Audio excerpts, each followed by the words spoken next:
Excellencies, dear delegates, distinguished guests, dear colleagues and friends, a warm welcome to you all to the International Environment House, UNEP's home here in Geneva. And thank you for joining us for this second part of today's World Environment Day celebration here in Geneva. World Environment Day 2026 focuses on climate change, on the urgent signals that Earth is sending and the signals we choose to send back. This high-level dialogue that we invite you to take part in seeks to play its part in building the critical momentum that we need for advancing collective, cross-sector climate action on the road from Belém toward COP31 in Antalya and beyond. The planet doesn't argue, it doesn't negotiate, it sends signals. Rising seas, raging wildfires, heat waves, melting glaciers. We said 1.5 degrees was the limit, we are crossing it.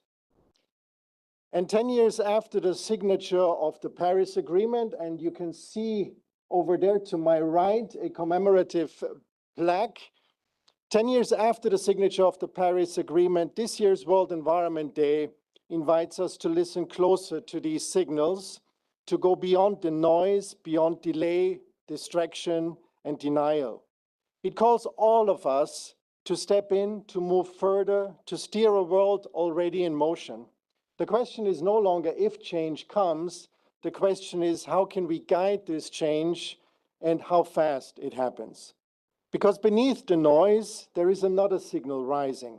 Solar panels stretch across rooftops, wind turbines line the horizon, cities are being redeveloped, redesigned for people, forests are being replanted, positive tipping points are taking root in every corner of the planet. Just ahead of World Environment Day, UNEP launched the Cheaper, Cleaner, Unstoppable policy brief that I invite you all to read. This policy brief highlights a powerful and hopeful shift. Many clean solutions are no longer niche, they are becoming the new normal. The UNEP 50 at 50 initiative aims to address the growing climate risk of extreme heat by bringing together over 50 cities worldwide. Launched on Heat Action Day, which is globally celebrated on the 2nd of June, so just a couple of days ago, 50 at 50 focuses on strengthening urban resilience and sharing practical solutions to adapt to rising temperatures. Cities like Antalya, Lagos, and Paris are collaborating to implement measures such as cooling islands, expanding green spaces, and developing early warning systems to protect communities and reduce inequalities. This initiative is part of UNEP's broader efforts to combat climate change and promote sustainable urban development. These are just a few examples, and it's my real pleasure to open this event today to such a strong and diverse community that has gathered here today that will no doubt dive deeper into some of these positive tipping points that I have mentioned that we're seeing coming through from all over the world. Geneva brings together a unique concentration of international organizations, scientific institutions, civil society organizations, and policy platforms. And this is precisely the type of collective effort that is required to address the environmental challenges we face.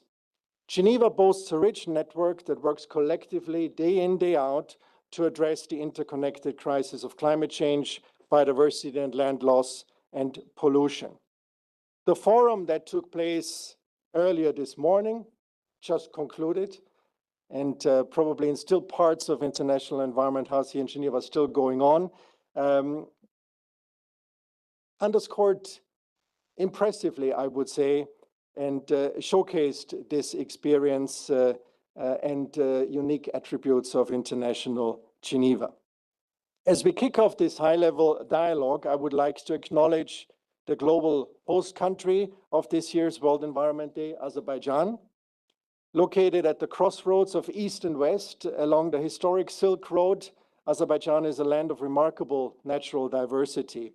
As host of COP29, Azerbaijan advanced the global climate agenda, and building on this momentum, Azerbaijan's national campaign for World Environment Day 2026 highlights the planetary crisis of climate change and ecosystem degradation and their interconnected impacts on people and nature.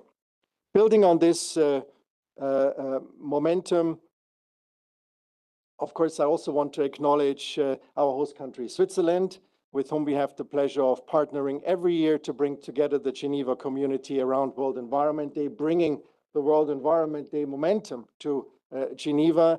And it's a tradition that we have continued since the Geneva Environment Network was launched under the leadership of UNEP almost 27 years ago now.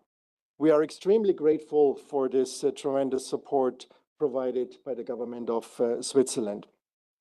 As we look from Belém towards Antalya, we are here this morning also to showcase the important ongoing work for what we hope will be successful upcoming milestones, including the Bonn meetings starting next week. And I'm delighted that we have with us here today key representatives from Brazil, Turkey, Fiji, and Australia for this discussion.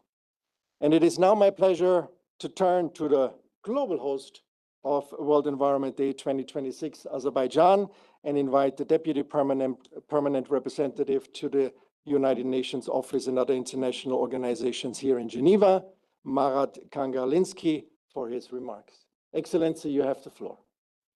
Thank you very much, Mr. Krauhuber. The Excellencies, distinguished guests, ladies and gentlemen, allow me first to thank the organizers for this excellent opportunity to meet, to discuss today here. And first of all, to the UNEP and also to the Swiss government, thank you very much again. And I congratulate all of you with this great day. It's an honor to join you today, and as we celebrate the World Environment Day, a day that reminds us of our shared responsibility to protect our planet and secure a sustainable future for generations to come. This year's global commemoration, hosted by Azerbaijan under the theme Inspired by Nature, for Climate for Our Future, highlights a simple but powerful truth. Nature is not optional, it's essential. Healthy ecosystems are among our strongest allies in addressing climate change, supporting sustainable development, and strengthening resilience against environmental shocks. Yes, indeed, and thank you. Azerbaijan is home to a remarkable natural disaster. Its landscapes spans from subtropical forests to alpine ecosystems, all with rich, diverse biodiversity and close connection between nature, climate adaptation, and human well-being. Azerbaijan has made significant strides in protecting this heritage. Today, over 10% of the country's territory is under state protection through an expanded network of national parks and reserves. A notable highlight is the safeguarding of the UNESCO-listed forests, some of the world's oldest ecosystems, which host over 3,000 plant species and diverse wildlife. Marine and coastal ecosystems, particularly in the Caspian Sea region, are protected through specialized conservation programs, even as the region faces alarming decline in water levels. Ongoing species reintroduction projects are also actively restoring ecosystems and enhancing biodiversity resilience. Azerbaijan has demonstrated its commitment to climate action through ambitious national policies and investments. As a party to the Paris Agreement, the country has committed to reducing greenhouse gas emissions by 40% by 2025 and to increasing the share of renewable energy to 30% by 2030. At the same time, Azerbaijan is advancing sustainable urban development through greener public transportation, electric vehicle infrastructure, and smart city solutions. The transformation of the Karabakh and East Zangezur region into zero-emission zones demonstrates how environmental restoration, renewable energy, and sustainable planning can create new opportunities for communities. These measures contribute directly to protecting ecosystems while encouraging more sustainable consumption and production patterns. Azerbaijan's role as host of COP29 marked an important milestone in international climate cooperation. The conference delivered significant progress on climate finance and carbon markets, while reinforcing the interdependence between climate action, biodiversity conservation, water security, sustainable agriculture, and social development.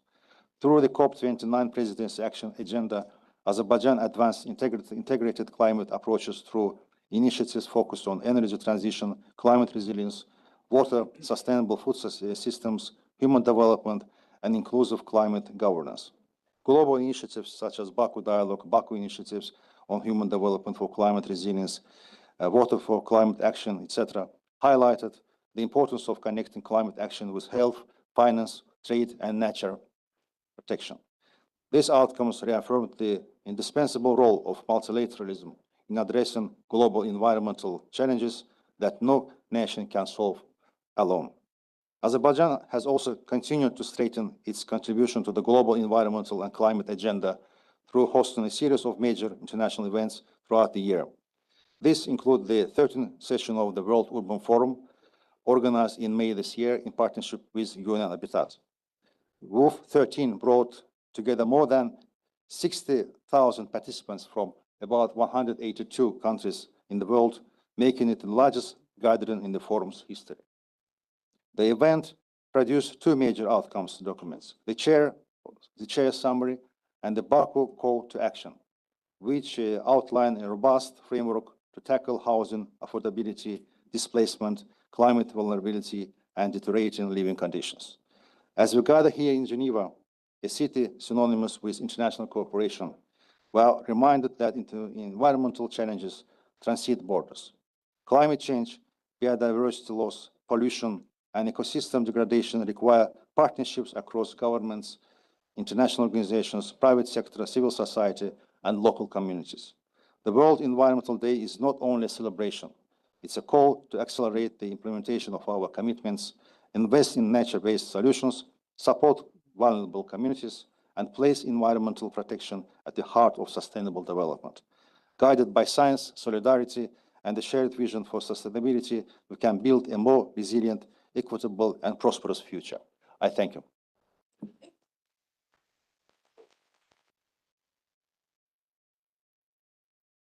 Thank you very much, Excellency, and for underscoring both the international leadership, but also national leadership that Azerbaijan is showing in the field of environmental action and specifically, of course, climate action building on COP29. And we're delighted that we are celebrating, as I have said, globally World Environment Day today in Baku. It's worth repeating that we wouldn't be here today or able to follow these proceedings online if it were not for our host country, Switzerland, and the fantastic support that is provided to us from our host country. And so it's my particular pleasure now to invite His Excellency Ambassador Gerber, Permanent Representative of Switzerland, to address us on World Environment Day. Ambassador, the floor is yours. Excellency.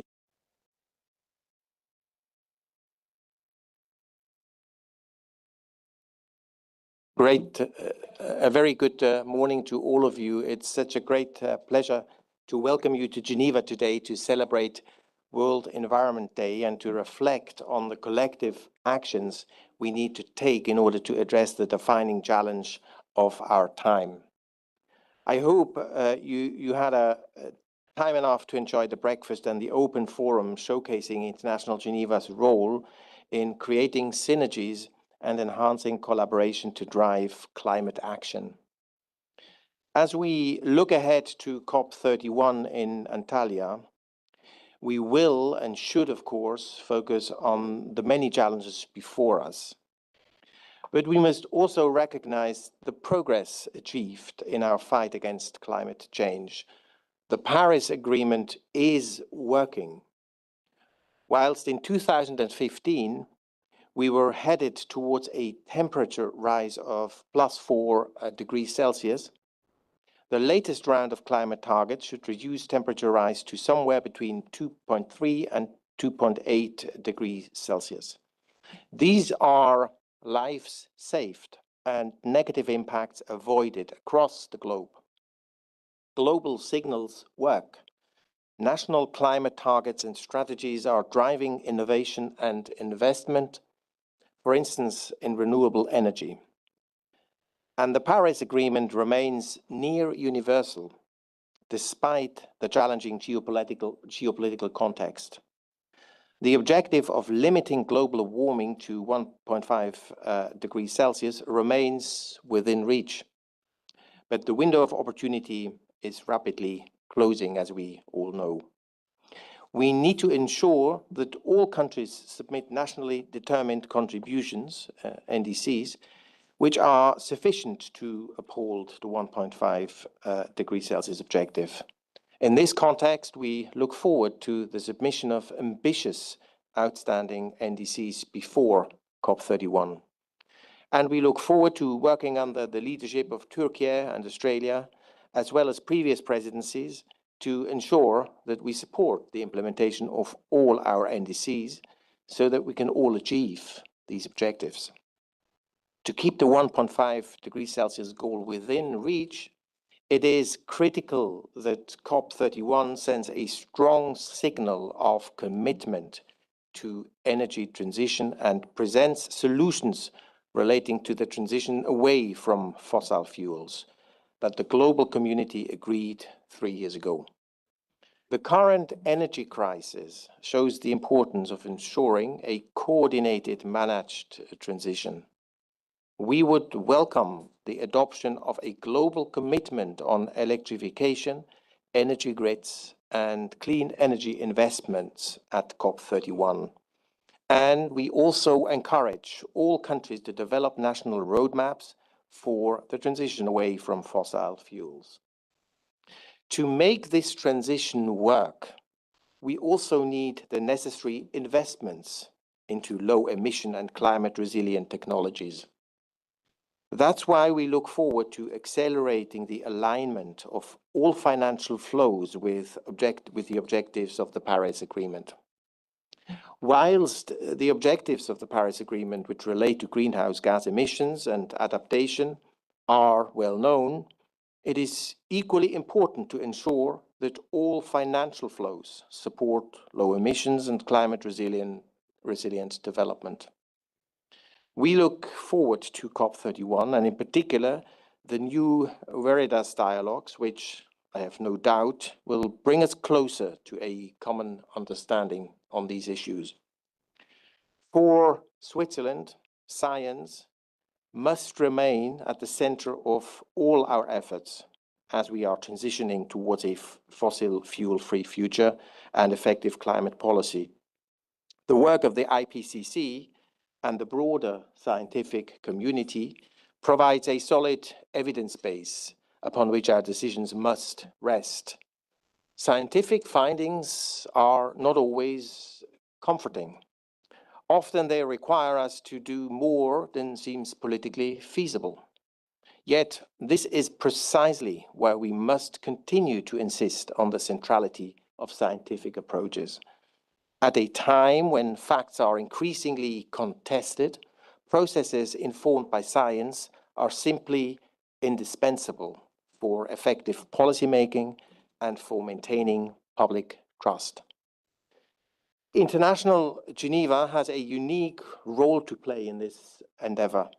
It brings together institutions which build the foundations of climate science, like the IPCC or the WMO. It also rallies humanitarian action, human rights, trade, health, finance, labor and innovation, and creating a unique ecosystem for integrated climate solutions. So we're honored to host the Santiago Network, which strengthens technical assistance to developing countries, particularly those countries most vulnerable to loss and damage. As preparations for COP31 continue, Geneva can serve as a bridge between science and policy. In a period of growing geopolitical uncertainty, the capacity to convene, connect, and build consensus is more valuable than ever, given today's pressure against multilateralism. Switzerland is aware of the need to prioritize multilateral action and of the pressure on many organizations to reduce cost. And we fully support those organizations in their search for sustainable efficiency gains.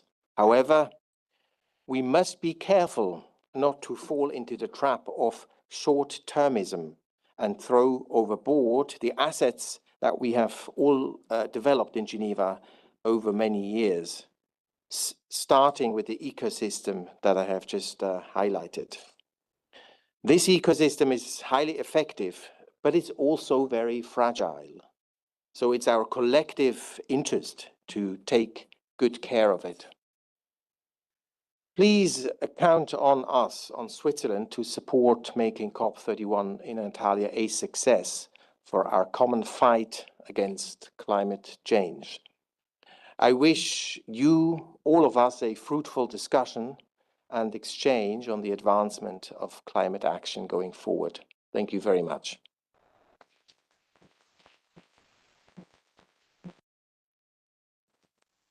Thank you, Ambassador Gerber, and thank you to Switzerland for the leadership and for reminding us of the importance that we need to attach to multilateral action and decision making. And one such decisive moment on the multilateral environmental calendar, if we talk about climate action, was of course also COP30 in Belém. And I'm delighted to be joined today by His Excellency Ambassador Tovar da Silva Nunes, permanent representative of Brazil, to speak to us also, I think, how Brazil is engaging with Turkey and Australia, as well as Azerbaijan, to bridge, as also Ambassador Gerber has highlighted, connect between the different presidencies and ensure this coherence around climate action leadership. Ambassador, you have the floor, and thank you for being with us. Thank you very much, Arnold. It's not only a pleasure, but I'm sitting beside our favorite sustainability house, which is WMO, but also Azerbaijan as host. Thank you very much for hosting this together with Switzerland. As you know, this is sort of a chain. Azerbaijan came before Belém, Baku, Belém, and now Antalya, where Turkey and Australia will then start their chairmanship presidency. We are still under the Brazilian presidency until Antalya, as you know, so it is my privilege to share with you some thoughts on the road to Antalya together with the distinguished panelists that are here speaking to you today. In our view, one of the key elements of Belém was the fact that we entered a new phase in our, let's say, climate change regime. We spent many decades negotiating commitments and obligations, and Belém turned that time for negotiating commitments is perhaps already past. Now we need to implement. So we started a phase of implementation. This is important because, as you know, implementation requires not only state actors or negotiators or representatives. Already as state actors, we need more than the environment negotiators. We need the finance ministers, we need the development, banks, the investors, the business community, the local governments, we need scientists, we need academia, and obviously broadly civil society. So now it's time that implementation is no longer something that is reserved only for state actors, but actually involves all of us that are concerned about climate change. And so this is something that was marked in Belém because we had also an unprecedented participation of civil society. However difficult that is to organize, let me say that because you always run the risk of being partial, not allowing enough voice or enough space. But we did what we could in Belém to allow the broad participation of civil society. And that's something that the current president, Ambassador Correa do Lago, from whom I greet, so I send his greetings to all of you. He made a point that is no longer possible for us to limit the participation to only a few sectors. It has to be very broad. That's why he calls this phase now a two-tier multilateralism. The first tier will obviously be the traditional multilateral process, negotiations, consensus-based decisions, and the legal framework established under the UNFCCC and the Paris Agreement. So, but the second tier is very important because it involves coalitions, voluntary initiatives, and partnerships among government and non-state actors, all of them willing to accelerate action. So the underlying premise is that decisions require consensus, negotiation. Implementation does not. You do not have to wait for unanimity to implement. You can go ahead and pick your road in terms of implementation. That's why we were very happy in Belém to see the adoption of so-called the global Multilateral decision. It began as a political call for collective climate action, and it evolved into a full COP decision, formally embedding this idea of a global mobilization against climate change within the multilateral climate process. So the decision recognizes the central role of non-party stakeholders in accelerating implementation and strengthening international cooperation.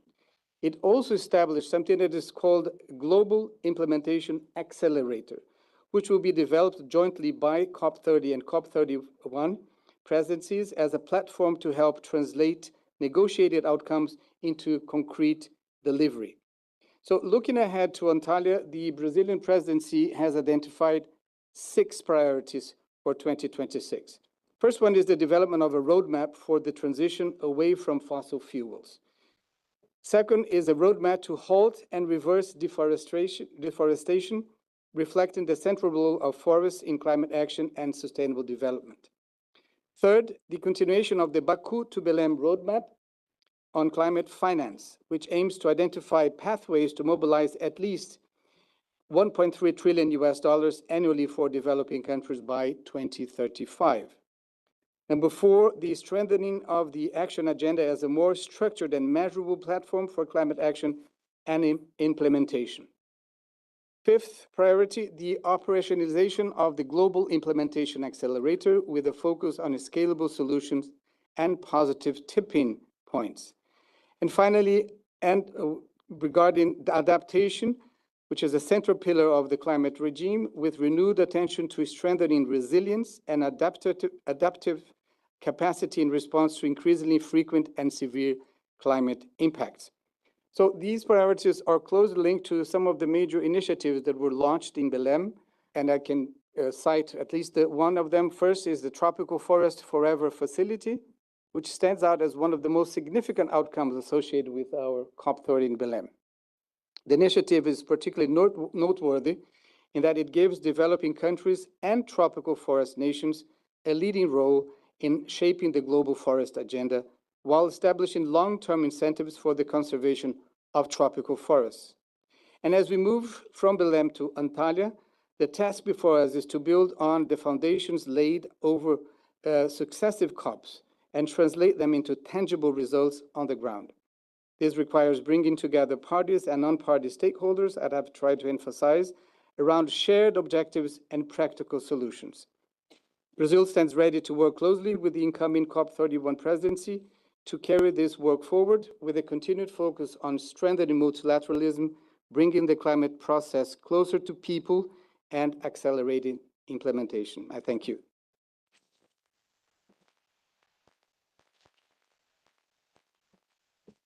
Thank you very much, Ambassador, for reminding us about the important outcomes from Belém, but also the issues that can help us build a bridge from Baku to Belém to Antalya, and also the Multilateral decision, which I think is also broadly celebrated here World Environment Day, and climate action is for all of us. It's for everybody. And that's, of course, an increasing feature that we also see in the COPs. Moving from Belém to Antalya, Ambassador Burak Akçaba, it's a great pleasure to have you with us here today. And we are keen, I think all of us are keen to hear what are the priorities, what are the perspectives that Turkey sees for COP31 in Antalya later this year. Ambassador, you have the floor. Thank you, Mr. Kreinhoff. It's indeed a great pleasure to join you today on the occasion of the World Environment Day. This is a day that reminds us of our shared responsibility for our common home, the Earth, for the safety and of course, the resilience of our cities and our communities. And for the future, we will leave to the next generations. I should like to express our appreciation to UNEP and the Geneva Environment Network for convening this timely exchange. Thanks also to Azerbaijan, the global host of World Environment Day, and its contribution to the climate process, especially through COP29 in Baku. Very many thanks to generous host, the Multilateral Geneva. This year's theme now for the climate captures the moment that we're in. Climate action is, of course, inseparable from the broader environmental agenda. And as you, Mr. Kreilhuber, said, the environment does not negotiate. It sends signals and warnings, and might I add, punishments, in addition to its plentiful rewards. The good news is that humanity is actually listening. The world has taken note of the warnings, adopted targets, and agreed on very many commitments. We do have a panoply of commitments in place. The main question, therefore, is whether we can translate these commitments into practical results, results that tangibly improve people's lives and our Earth. As Ambassador Tovar has underlined, the implementation is the focus of COP31. As such, the road from Belem to Antalya is rather short, but it is also uphill. Implementation sounds easier than said. It requires political commitment and focus. Ultimately, however, the credibility of our multilateralism, of our multilateral system, depends on our ability to implement what we have agreed. And if we don't have effective multilateralism, what do we have? Multilateralism is, in fact, a success story, as the unique ecosystem in Geneva attests to every day. In Turkey, World Environment Day is observed as part of our broader Environment Week.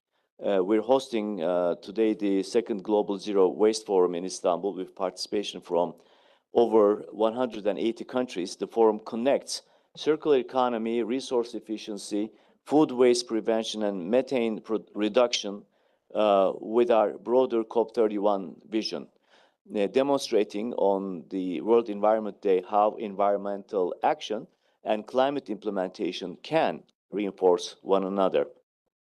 For Turkey, COP31 will represent a pivotal moment to place implementation, cooperation, and tangible results at the center of the climate process. Our guiding framework is rather clear.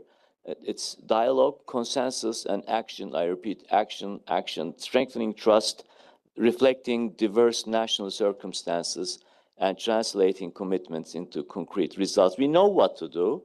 We have agreements in place. This is to act on them. The Turkey-Australia partnership in this regard is helping to shape a forward-looking COP model that integrates political leadership, negotiations, and implementation. This one-team approach supports coherence across the COP31 process. We're guided by the understanding that climate action is a shared responsibility and that our collective future is at stake. Our recent exchanges at Petersburg and Copenhagen have provided important opportunities in this regard, helping to inform and strengthen the direction of the COP31 process. With this understanding, the COP31 action agenda is now structured around 10 priority areas. These are zero waste, oceans and seas, food security, climate resilient cities, financial and institutional support, youth and education, green industrialization, clean energy transition, Rio synergy, and dynamic and resilient health systems. Electrification appears to be one of the key priorities of our action agenda and has gained particular momentum as a practical pathway for accelerating the clean energy transition. Engagement with the International Energy Agency, IRENA, and clean energy stakeholders is helping advance this work stream in a manner grounded in data, system realities, and national circumstances. More broadly, clean energy, green industrialization, and urban resilience can advance at scale only with accessible finance, robust project preparation, and bankable infrastructure investments. In May, Turkey hosted a high-level event on resilient cities in Hatay, and WF13 in Baku has since provided another platform to advance this approach. Our engagement with financial institutions and development partners is focused on translating these enabling conditions for implementation into practice. We believe that governments, local authorities, the private sector, academia, youth, civil society, and financial institutions all have a role to play in this transformation. Their active engagement is more important than ever. In this spirit, the COP31 World Leaders Summit to be held in November 11-12 will provide an important opportunity, we believe, to reinforce the political momentum, strengthen cooperation, and advance implementation across these priorities. We look forward to welcoming the international community to Antalya for COP31. Thank you.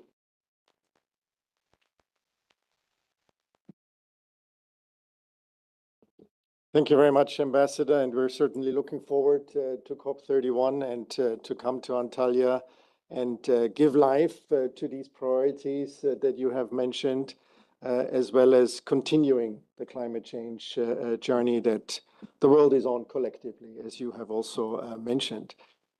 Climate action now is very much also climate science now, and I think you've already heard from the preceding speakers that multilateral action must be placed on a strong and solid scientific basis. And I'm very much delighted that Ms. Barrett, Deputy Secretary General of the World Meteorological Organization, has been able to join us today and speak precisely to the importance of climate science. And of course, this is also a unique trademark for International Geneva here when we speak about climate science in terms of the International Panel on Climate Change created by WMO and UNEP. And so, Ms. Barrett, again, thank you so much for joining us, and the floor is yours. Thank you, Director Kralhuber. Excellencies, colleagues, friends of the environment, it's really an honor to be with you today and to follow the inspiring words from global leaders who are really driving our collective climate action. For those of you who may not know about WMO, we are the specialized agency providing kind of authoritative scientific information on weather, water, and climate. We host the IPCC and the Global Climate Observing System in our headquarters, but importantly, we set the standards and guide the global data exchange of Earth observations, an often invisible but essential backbone for everything from forecasting the weather to guiding what to plant where and when, and to providing early warnings for storms and extreme heat. So I have a bit of a presentation for you because for more than 30 years, WMO has produced the Global State of the Climate Report, which provides an annual pulse check on the planet, complemented by regional deep dives that speak to trends and impacts in regions. So today, I'm just going to touch on a few brief points from our most recent report. First, atmospheric CO2 concentrations reached record levels in 2024, which is the latest year for which we have consolidated global observations. This is the highest level in the last 2 million years, and the largest annual increase since modern measurements began in 1958. Data from 2025 show that atmospheric CO2 concentrations continue along this trend.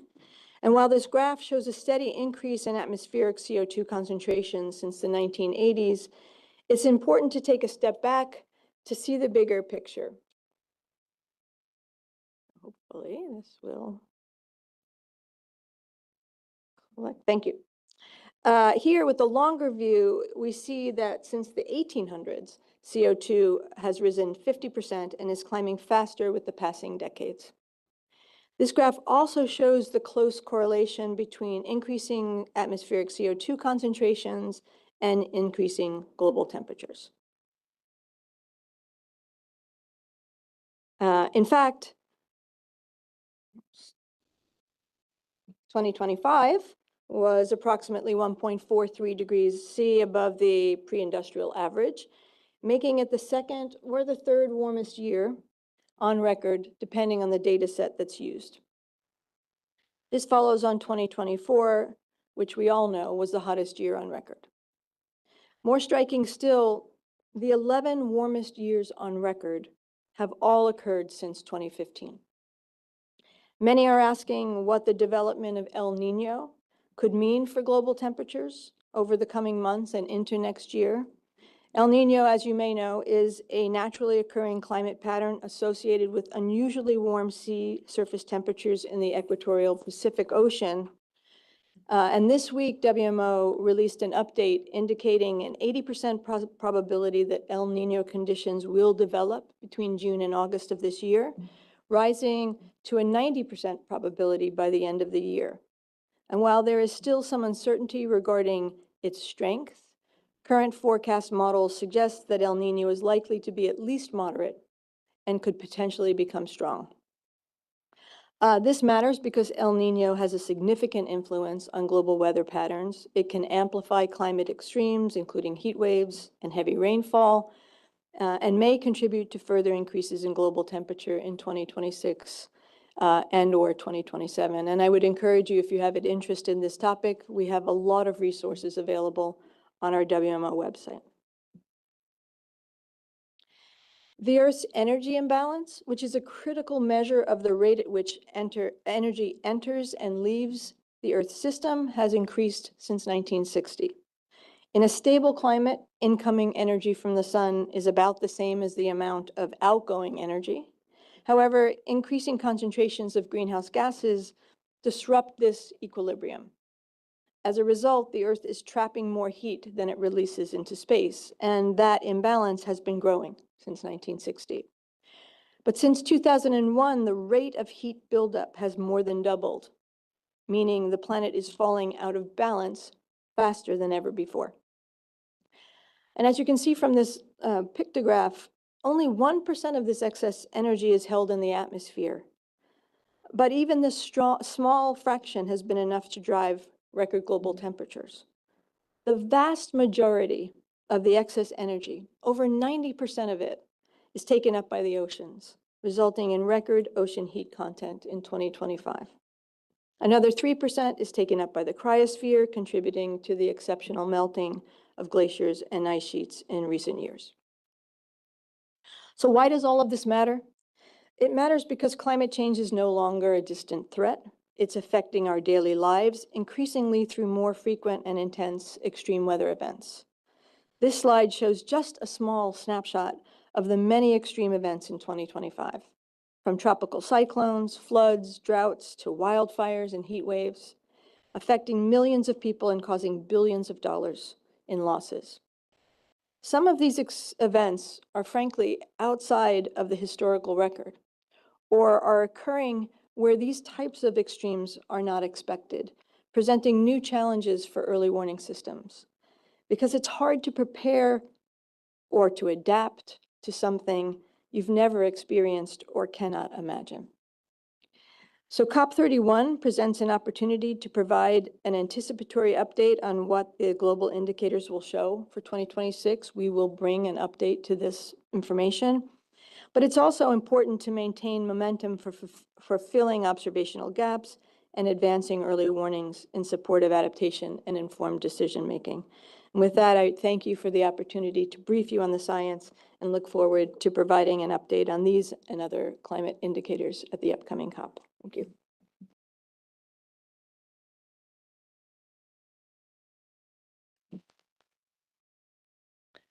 Thank you, Ms. Barrett, for that powerful framing. The science is clear, and the effects are here, as you just mentioned. We are now at the next agenda item of this high-level dialogue, showcasing how the Geneva Diverse Network is driving collective climate action. For those who don't yet know me, I am Diana Rizzolio, the coordinator of the UNEP-led Geneva Environment Network. As I have the floor, I take this opportunity to highlight that although the Gen Secretariat is a small team on paper, in reality it's a big network. And we feel at home wherever we are with the various environmental teams of the organizations that are represented here today. As one team, we feel really all as a one team. As we feel also with the delegates who follow the environmental agenda in the 186 missions of states represented in Geneva. Thank you for your friendship and partnership. You see that I have a strange tool here in my hand. This is to help our super experts to keep the time because we are already very much over time. When it's slowly waving, it means that you have to wrap up. And if I get very agitated, it means that really you need to close. You are indeed many this morning, and we had other interested speakers that we couldn't sadly accommodate in this panel. Most of the institutions that had booths at the forum this morning are not on the panel, neither our colleagues and friends from the humanitarian sector who are busy with ongoing challenging crises. As the impacts of climate change intensify, addressing loss and damage is no longer optional. It is essential to climate justice. And with our first speaker in this round, Carolina Fuentes Castellanos, the director of the Santiago Network Secretariat that was already mentioned earlier, we will be discussing supporting needs-based action on loss and damage. The Santiago Network Secretariat is probably the more recent actor we have in this space around the table, and it's now my pleasure to give the floor to Ms. Fuentes Castellanos. Good morning, and many thanks for those welcoming words. And also thanks to the organizers of the World Environment Day 2026. In particular to the Global Environment Network and to the host country of Azerbaijan for organizing also this moment, as the ambassador said, of celebration, but also of a call for action in relation to implementation. So that is what brings us here, to collectively reflect on that call for action now that extreme weather events have increased, as we have heard in the presentation of Co Barrett. Also a pleasure to share this table with ambassadors of Azerbaijan, Brazil, and Turkey. It's good to see that continuum of political leadership, and also many thanks to our host country, Switzerland, for bringing multilateral organizations together. Climate impacts, as we just have seen in the recent presentation by WMO, are present realities. This is not abstract anymore. These are realities that are affecting us every day, and they are changing also our daily lives in many different ways, in economic and in non-economic matters. They are affecting our industries, our climate, of course, our infrastructure, our health, our culture, our biodiversity and ecosystems. So these are impacts that we're feeling every day. Loss and damage is therefore not only an environmental challenge, it is also a development, an equity, and a resilience challenge that we need to confront.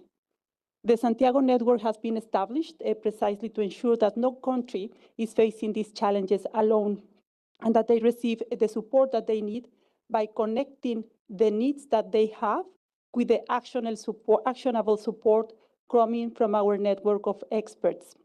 We have at the moment more than 150 members that provide that support in terms of technical assistance to address loss and damage. Our work is country-driven, demand-led, and needs-based. I would like to further elaborate what needs-based action means in practice.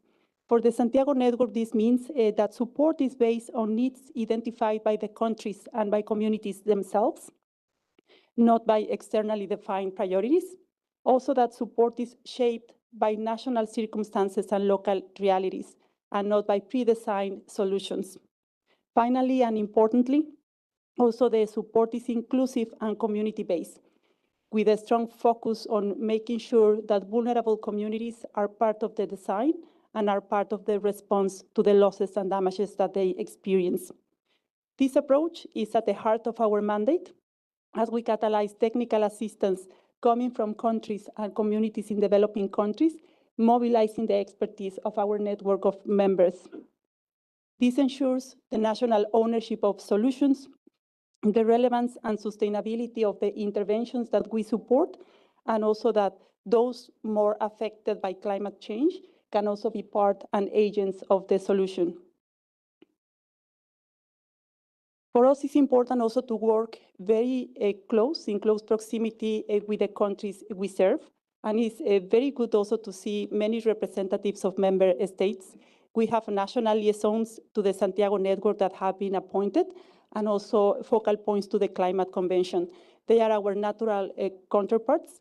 We also have positions at the regional level, so we can work closer to the countries that we serve.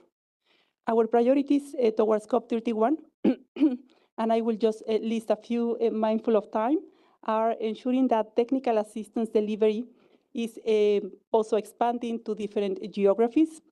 Now we have a pipeline of almost 30 technical assistance requests, and the pipeline keeps on growing. We want that pipeline to be balanced and to be representative of your needs. Also ensuring that our support is a high quality, that communities are engaged as part of this support, and of course, deepening partnerships across the loss and damage architecture. There is a fund for responding to loss and damage. We have the climate funds and other sources of climate finance, so we're also articulating with them. On this World Environment Day, it is important also to underline that addressing loss and damage is an essential component of effective climate action. And we're here also to support countries in understanding the impacts of climate change in their own context and enabling them with the policies and the support at the national level to address those challenges. In closing, the Santiago network remains remains committed to ensuring that support for addressing loss and damage is accessible, timely, and responsive to the needs of countries and communities in developing countries. We invite you to engage with the Santiago network and also to collectively shape a world where communities and developing countries are the agents of the response to loss and damage. Many thanks.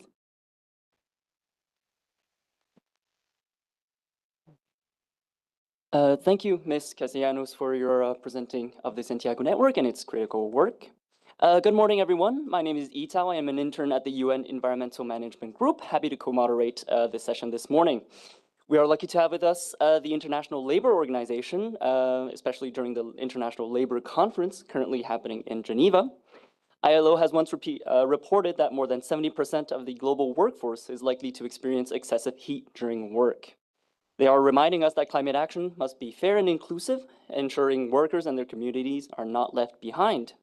To talk about this, we are joined by Mr. Mustafa Kamal Gay, the Director of the Priority Action Program on Just Transitions at the ILO. Please, the floor is yours. Thank you.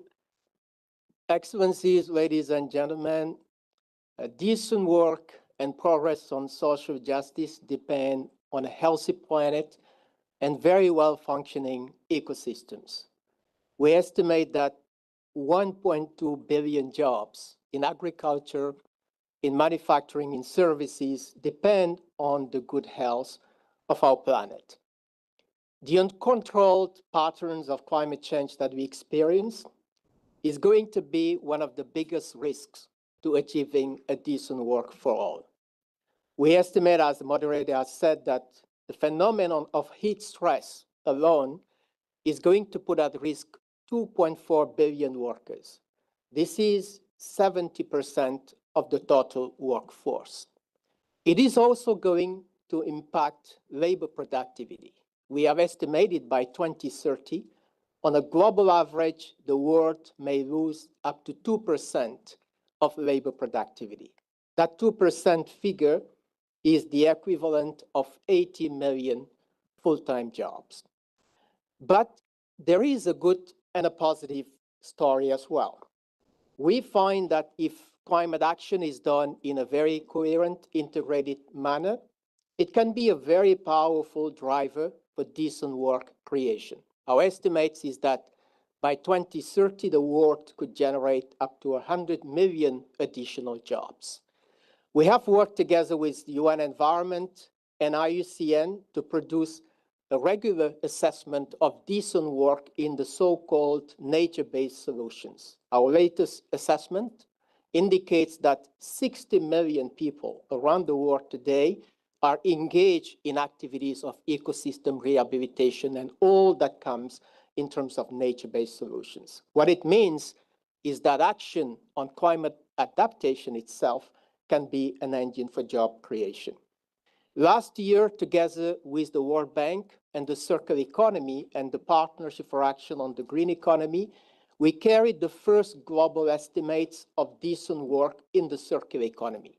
We find that around 120 to 140 million people are already in the circular economy today. This is about 5% of the global workforce. Now, this is a very good story, but it is also important to recognize that climate action and climate ambition cannot only be about numerical targets. Climate ambition has to be about the skills of our workforce to transform our food, energy, agricultural, transport systems. We need to have enterprises that are able to invest in diversifying business models so that they can produce goods and services that bring sustainability. I came to this meeting today with my spouse who was asking me about sustainability of good practice of products and services that we all consume. And I told her, you should come to the Environment Celebration Day so that you can ask the expert and you can hear what is being done around the world. And this also means that there must be communities that are able to diversify their economies so that you create alternative livelihoods for people, for workers, and for communities. So all of this means that the actors in the world of work, enterprises, trade unions, they are key agents of change. Now, we are working on this globally across the UN system to provide the evidence on the socio-economic dimensions, but we are also engaging with our member states as they walk the talk. I was in Ankara 10 days ago, where together with the Turkish Ministry of Labor and Social Security, we convened this intergovernmental working group on a just transition process in Turkey, together with experts from the European Commission, from the Spanish Just Transition Institute, so that we help in that process of having the social economic enablers of climate ambition be materialized. So we very much look forward to COP31, where we will be honored to host the Just Transition Pavilion and keep advancing these goals of decent work and social justice for all as part of the fight to preserve our planet. Thank you very much.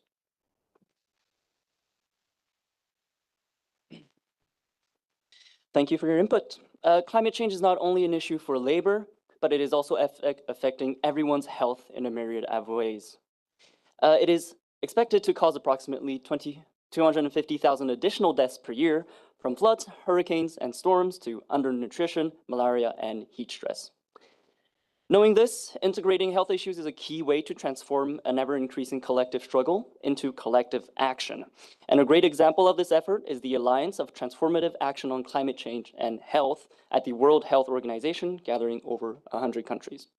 We're happy to be joined by their secretary head of the Alliance, Mrs. Elena Villalobos-Platz. Elena, over to you. Thank you very much. Thanks so much to the organizers and the host countries for inviting WHO and the thematic priority of health to be represented today. As you probably know, earlier this century, the previous Secretary General of WHO named climate change the greatest public health threat in the century. At the same time, probably I will not go in details in all of the negative impacts of climate change, but I think just thinking about the heat waves that we are facing today, including in Spain, my country, is evident that the negative impacts are already occurring. At the same time, WHO is convinced that implementing the Paris Agreement is probably the most important public health treaty of the current century. So if we implement the commitments that countries have to mitigate and to adapt, basically we will be able to protect and to promote the health of the populations. WHO has been working on climate change and health for over 25 years. At the beginning, it was mainly to produce evidence on the interlinkages from climate change and health. And then we've been following the negotiations also for many years. At the beginning, we were a little bit lonely, trying to bother everybody, trying to explain why health was important. But then, thanks to many countries, including many of the countries that are present today, starting from Fiji, COP23, UK, COP26, everything started to change. And I think the turning point was really COP26, because the UK was the first country to launch a parallel priority, not within the negotiations, but within the UNFCCC, that was trying to promote climate resilient and low carbon sustainable health systems. After that, we created this alliance for transformative action on climate and health, trying to support countries to move to implementation. We got over 50 countries committing at the Minister of Health level to do more on climate change and health. They committed to their own populations. And then this leadership at the UK was followed by Egypt, launching the ICAN, an initiative on climate action and nutrition. Then the UAE, which brought together, I think, over 50 ministers of health. And they launched a declaration on climate change and health, which was endorsed by over 150 countries. Then we had COP29 with the Continuity Coalition, which is a very nice initiative led by Azerbaijan, basically bringing together all of the COP presidencies that are supportive of health. So all of the ones that I mentioned, plus Brazil, Turkey has recently also accepted to join, and we are waiting a response from Australia. But basically, all these presidencies are committing to advance health because they think this is the real motivation for countries to increase ambition in their climate change action. So basically, in preparation for COP31, we are very happy, first, to continue supporting the Belém Health Action Plan that was launched by our colleagues in Brazil, which again, as mentioned by His Excellency, the Ambassador, is really looking at implementation. It is the same that the ATACH is trying to do. We want to make sure that the countries have the capacity, have the resources, learn from each other, and are able to move to concrete action to promote and protect health in this changing climate. And basically, we recognize and we thank also Turkey for having included health as one very concrete priority in their negotiations. We will be there. We are supporting this alliance. We are supporting all of the countries really to have the resources and to share their experiences. We will have a WHO pavilion, basically bringing together the health community. And something that is important also for WHO is that as part of this global program of work that we have recently launched, we are mandated to integrate climate change within all of our programs. I will stop here. I will just end by saying thanks again to many of the countries that are here, plus others like France, the Netherlands, because really the recognition of health and the promotion of health within the climate change agenda is really the result of the work of many.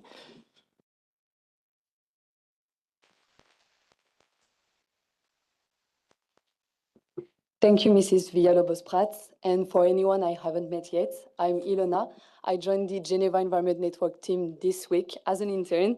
And so it's a real privilege to be here with you today. With our next speaker, we will discuss aligning trade policies with climate action, because global trade systems have a key role to play in supporting climate goals. So our next speaker is Mrs. Carpentier, head of the Trade, Environment, Climate Change, and Sustainable Development branch at the United Nations Trade and Development. Mrs. Carpentier, the floor is yours. Thank you, Yuna, and excellencies, colleagues, all protocol observed. Thank you, UNEP, Jen, and our host country, Switzerland, for bringing us together to celebrate World Environment Day here in Geneva, a city that has become a home for ideas on how to protect people and the planet. I speak from UN Trade and Development, as was mentioned, where our job is actually to help developing countries to use trade, trade, investment, technology, and finance to reach their development goal through sustainable development. So in simple terms, we work with them to answer three questions: what to produce, how and who should produce it, and trade it, and how they support a fair green future for their people. In my branch with my colleagues, we focus on how trade and investment can help countries meet their environmental and climate commitment at the same time as they pursue their job growth and poverty reduction. We have worked at this intersection of trade and environment for nearly 3 decades, starting with trade for biodiversity, then ocean, then increasingly how trade can support climate mitigation, adaptation, and resilient economies.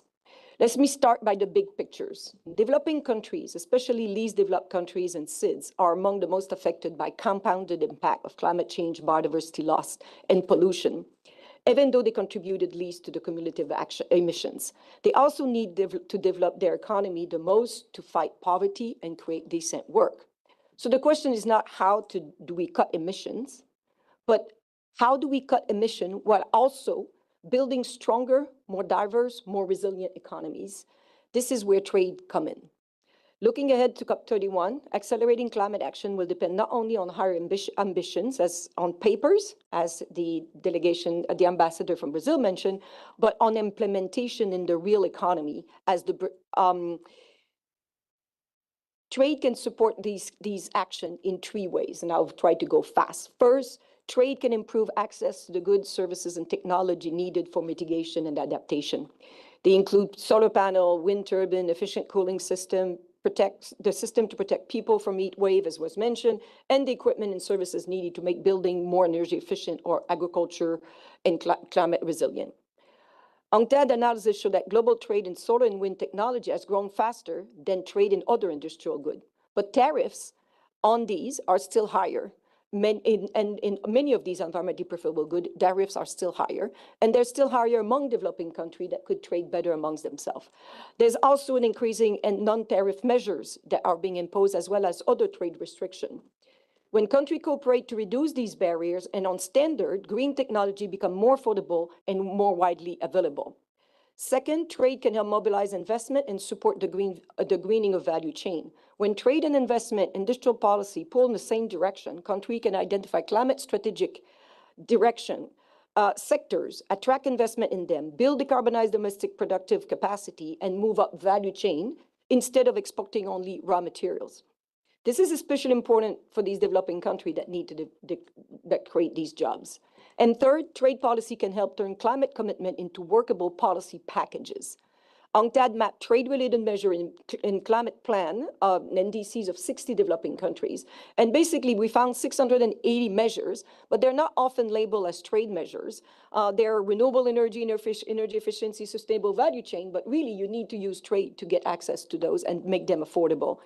And yet, tools like tariff, technical regulation, green public procurement are still underused in many national plans, and this means there's still a lot of untapped potential to better connect climate plan, trade policy, industrial policies, and investment promotion.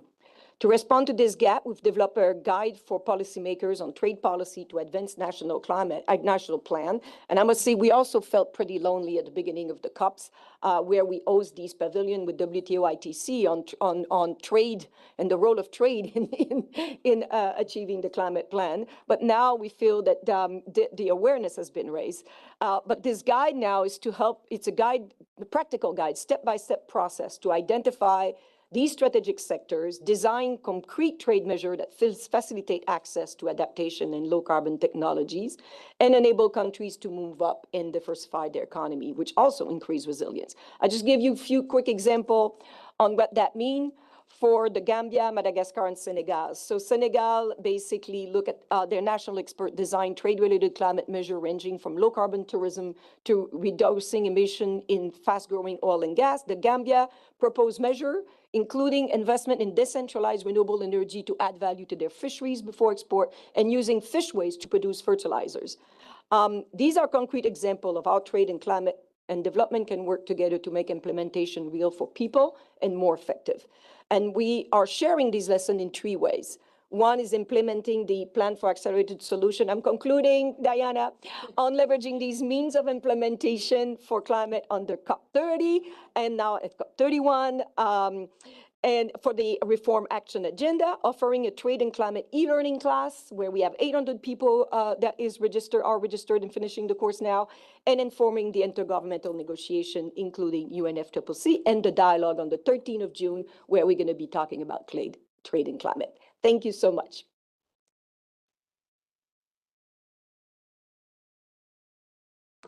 Thank you, Mrs. Carpentier. And with the next session of the Human Rights Council just around the corner, during which the Special Rapporteur on Human Rights and Climate Change will present his report, our new speaker will address the topic of advancing the rights of a healthy environment in climate action. Together through that, I would like to welcome to the floor Benjamin Schachter, coordinator of the Environment and Climate Change team at the Office of the High Commissioner for Human Rights. Over to you. Thank you very much. It's World Environment Day today. And for me, that's about the right to a healthy environment. I don't think I've heard it enough. I think that's what it should be about for all of us. The right to a healthy environment and the environmental human rights defenders who are struggling to preserve it for current and future generations. The right to a healthy environment, clean air, clean water, healthy ecosystems and biodiversity, a safe and stable climate, adequate and nutritious food, participation, access to information, and access to justice in environmental matters. That's what I will try to speak about in now probably 4 minutes and 30 seconds. Yesterday, OHCHR, the Council of Europe, the Fundamental Rights Agency, and a wide range of other partners concluded the first European Environmental Human Rights Defenders Forum in Strasbourg. I think we need to make this day, of course, more than just a day. It should be part of all of our life's work to advance the right to a healthy environment for current and future generations. We're here because the generations that preceded us didn't mess up too badly, but they certainly messed up a fair bit. And unfortunately, the deficit of harm to the environment keeps growing. We're consuming at an unsustainable rate. The climate is warming at a very dangerous rate, which already has massive human rights impacts on people right now. The advisory opinion of the International Court of Justice on the legal obligations of states with respect to climate change affirms the right to a healthy environment. It affirms that there is a duty to prevent harm to the environment and to cooperate to do so. It indicates that taking into consideration the best available science now, the target of the Paris Agreement is not 2 degrees, not 2.3 to 2.8 or whatever we're on track for. It's 1.5 or better. The human rights framework calls for us to be reversing climate change, not stopping it from 1.5 or 2, but actually reversing and remedying the harms that we're experiencing right now. And the General Assembly resolution that recognizes and affirms the ICJ advisory opinion also touches upon these points, emphasizing human rights obligations apply in the context of climate action. There are a number of positive things happening, and I think you've heard a lot about that and the important work that people in this room are doing to try to protect the climate and the environment for future generations. But there's not enough. And I want to speak to the upcoming council session, which Ilona referenced. We'll have a Human Rights Council panel discussion on climate finance. That will be on the 19th of June. There will also be the presentation of the Special Rapporteur on Climate Change of her reports on the 19th of June. And before that, we have climate negotiations in Bonn. We have the launch of the Global Alliance for Human Rights, which will be on the 11th of June, and I'll come back to that in a moment. And we'll have, following that, and shortly before COP31, the issuance of a Secretary General's report on human rights and climate finance. So let me just say a few words about why that's important. Finance, there's nowhere near enough. It's not even close. It's not even in the ballpark of being close. We need to mobilize resources in order to stop climate change and remedy its impacts. It's also not of the right quality. It's not accessible to the people who need it. There aren't adequate human rights safeguards in place. We're actually still paying to destroy the environment. We're subsidizing fossil fuels at a massive scale. We're exploring and continuing to promote solutions that we haven't seen to be effective. Take, for example, carbon markets, which have massive human rights impacts and haven't been shown to work very well or effectively reduce emissions. Before we invest too heavily in a solution like that, we need to have in place an adequate governance framework to ensure that it's not doing harm and that it's actually achieving its objectives. We do have technologies, we do have solutions if we work more effectively. I don't like that. I could clearly go on for a long time. But I will try to conclude very briefly now to say what we want is for all of you to make World Environment Day mean something. We can't just celebrate a day, we need to do things. So the Environmental Human Rights Defenders Forum. Today, we're organizing a youth climate summit. We're also issuing, OHCHR issued a new environmental sustainability policy this week for its internal management. And we'll be continuing work on the Summa Uma pledging tree for human rights-based climate action, which was launched at COP30 with the Brazilian Ministry for Human Rights and Citizenship, the COP30 Special Envoy on Human Rights and Just Transition, and the UN Special Rapporteur on the promotion and protection of human rights in the context of climate change. That will be part of the Global Alliance for Human Rights, which I mentioned earlier, and I urge you to keep your eyes out for that because this is a way you can contribute too. Thank you.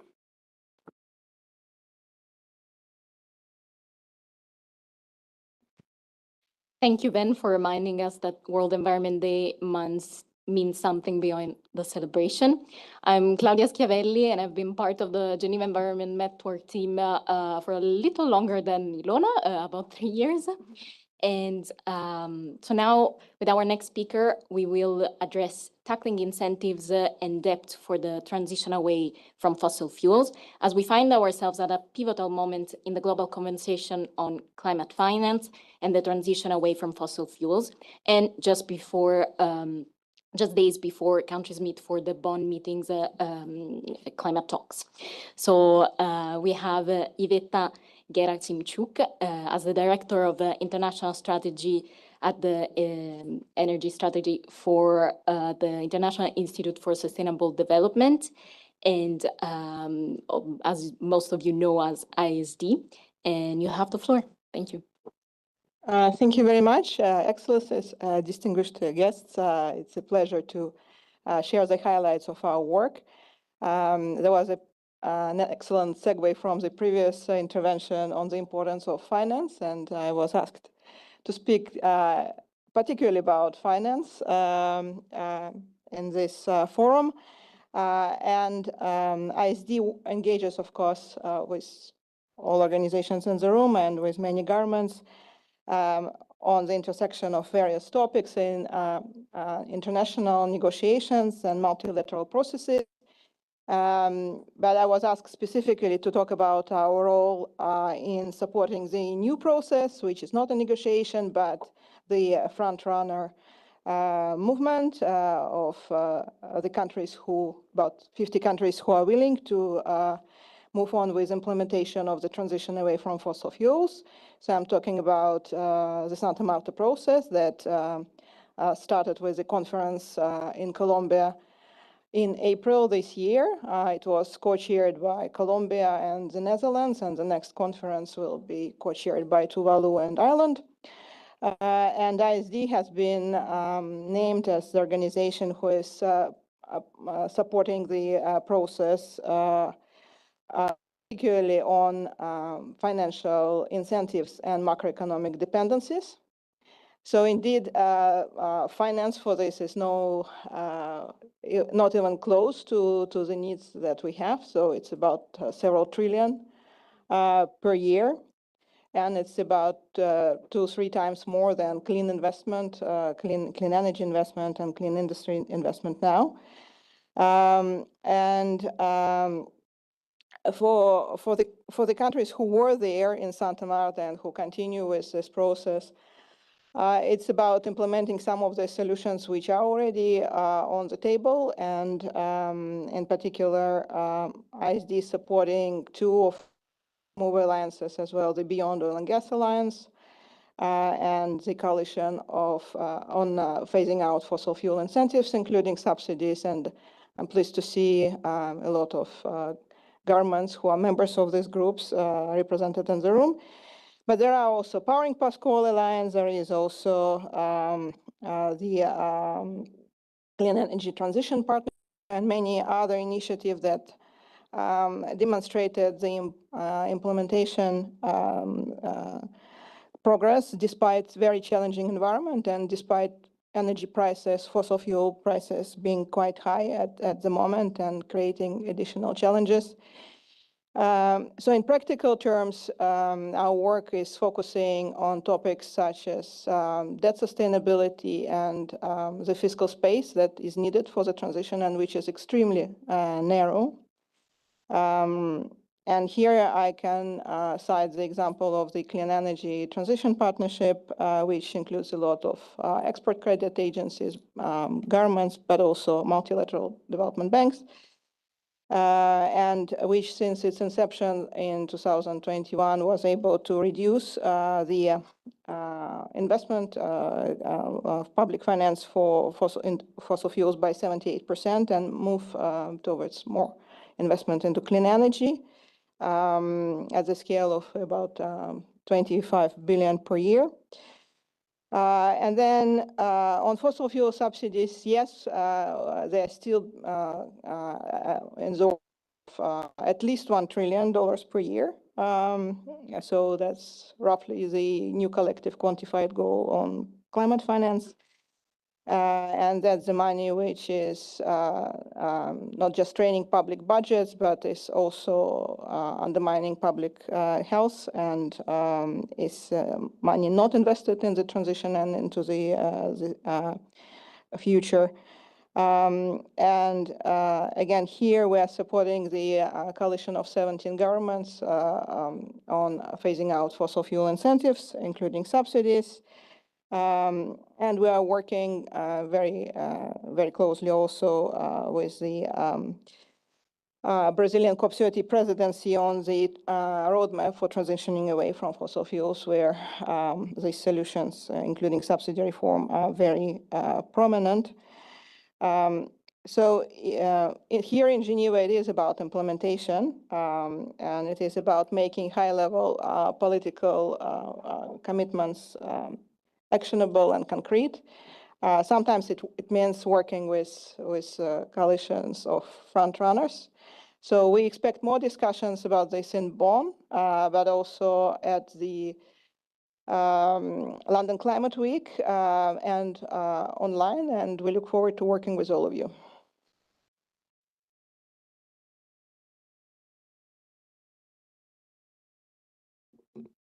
Thank you, Evita, for your insights. Pollution and climate share common drivers, but also common solutions.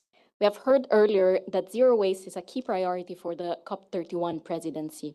And with our next speaker, we're discussing driving coordinated action on climate and pollution. We are joined by Isabel Martinez, the Deputy Executive Secretary of the Basel, Rotterdam, and Stockholm Conventions. You have the floor. Thank you very much. Good morning, Excellencies, colleagues, and partners. It's a pleasure to be celebrating the World Environment Day today with all of you, from so many fronts, from human rights, health, finance, etc., and with such a wide number of different actors. From the perspective of the Basel, Rotterdam, and Stockholm conventions, the so-called chemical conventions, the VRS conventions, pollution and climate change are interconnected crises, also with biodiversity, but we'll focus today on pollution and climate change. The VRS conventions were established to protect human health and the environment from the adverse effects of chemicals and waste, and they also serve as a powerful instruments for climate action. Allow me to give you a few examples from each of these conventions. So first, the Basel Convention. It helps minimize climate impact of waste by promoting the environmentally sound management of waste. For example, illegal waste trade worsens dumping and uncontrolled disposal, increasing methane and black carbon emissions. In response, Basel Convention initiative has supported countries in developing controlled landfills and recycling systems, reducing methane emissions and limiting plastic burning. When it comes to the Stockholm Convention, it contributes to climate action as well by eliminating persistent organic pollutants, the so-called POPs, highly toxic chemicals that persist for long periods of time in the environment and can influence climate changes in the climate systems. For example, the phase-out of PCB-containing equipment, such as vacuum pumps, high-temperature hydraulic systems, and certain electric components, has reduced toxic emissions while improving energy efficiency. Third, the Rotterdam Convention. It promotes transparency in the trade of hazardous chemicals and pesticides, enabling countries to make informed decisions and avoid high-risk carbon-intensive pathways. Through the prior informed consent procedure, countries can decide whether or not they wish to import certain hazardous chemicals and pesticides, while encouraging safer alternative and more sustainable agricultural practices. Together with the the three VRS conventions promote a life cycle approach from production to disposal, ensuring that chemicals and waste are managed safely and supporting climate goals. Looking ahead to COP31, to be hosted by Turkey this November, there is a clear opportunity to strengthen this integrated approach through zero waste and circular economy ambitions. And we have noted that the first priority for the COP is actually zero waste. Zero waste shifts the focus from disposal to prevention and resource recovery. Turkey's, and we would like to highlight Turkey's zero waste program as a strong example on how waste prevention and recycling can reduce reliance on landfills, lower greenhouse gas emissions, and generate economy value and green jobs, demonstrating that waste is not only a challenge, but is also part of the solution. In conclusion, the Basel, Rotterdam, and Stockholm Conventions demonstrate that tackling pollution is a powerful climate solution. Achieving coordinated action requires aligning chemicals and waste governance with climate frameworks. By leveraging these instruments and advancing zero waste approaches at COP31, we accelerate progress toward a safer and low carbon future. In this spirit and guided by the VRS Convention's motto, I invite you all to help make visible the invisible. So it's not only about chemicals, it's also about health, perhaps as in the past was mentioned, trade as it was mentioned perhaps in the past as well, so that together we can build a cleaner, healthier future for all. So let's remember, Environment Day should be and is every day. Thank you very much.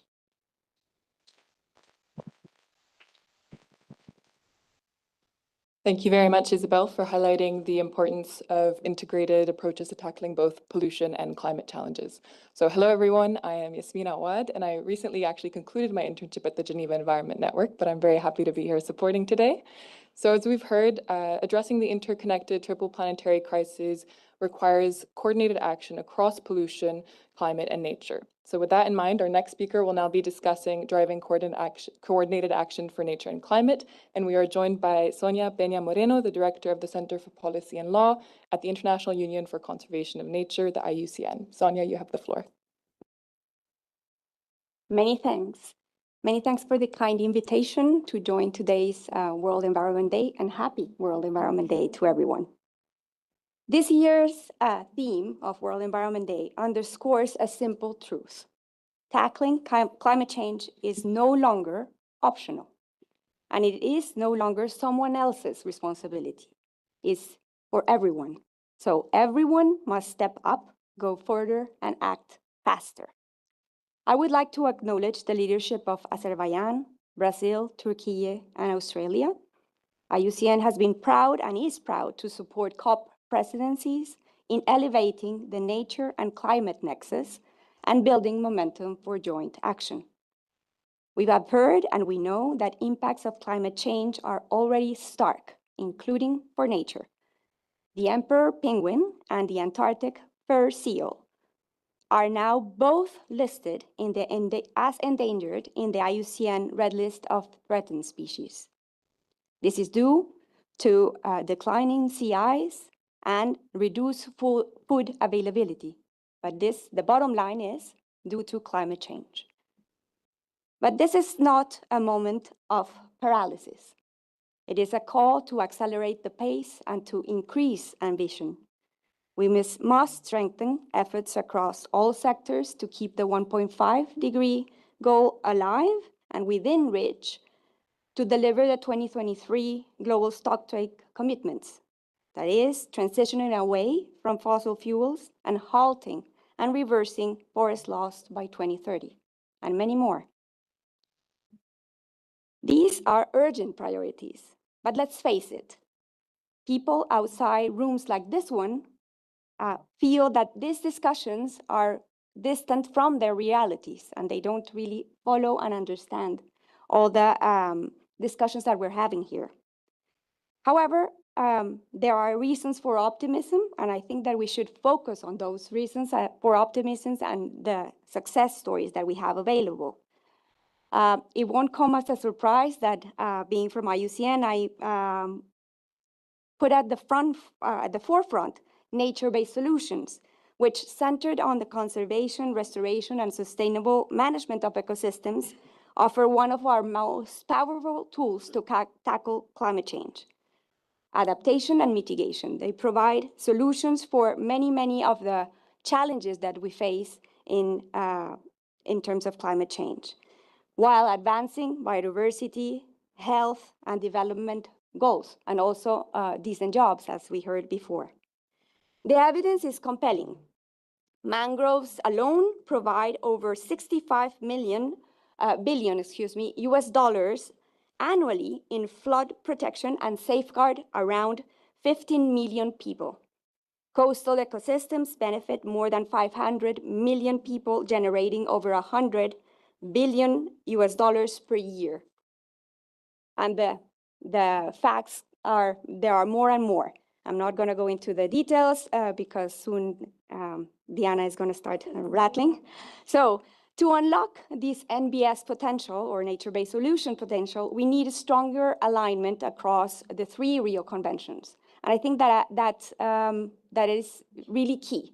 And IUCN, we welcome the focus on synergies and the synergistic agendas as key for the 3 Rio Convention COPs that are in our way, and especially in this case, the COP in Antalya. We are actively supporting this synergistic approach through tools like the global NBS standard and initiatives such as ENACT. ENACT, which stands for Enhancing Nature-Based Solutions for Accelerated Climate Transformation, is a co-led partnership by Egypt, Germany, and IUCN designed to accelerate NBS at scale. It connects global targets across the Paris Agreement, the Global Biodiversity Framework, the UN Decade on Restoration, the G20 Global Initiative on Land Degradation under the UNCCD. This initiative brings together governments, institutions, communities, and it provides actually the glue that is needed to turn commitments into coordinated action. However, and it was said before, ambition must be matched by investment. And financing for nature-based solutions remains insufficient. It's lagging behind, particularly for vulnerable communities and indigenous peoples included.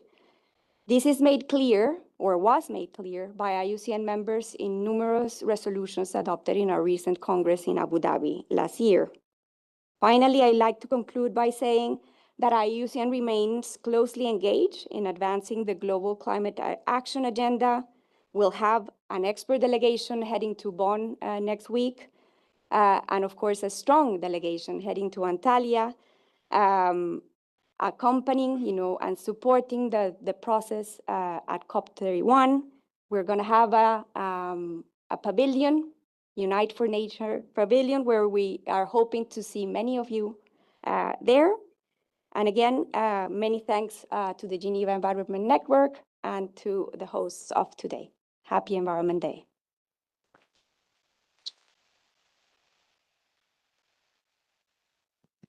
Thank you, Sonia, for highlighting the reasons for optimism, but also for emphasizing that climate action and nature conservation, must be pursued in a coordinated and mutually reinforcing manner in order to effectively address these challenges.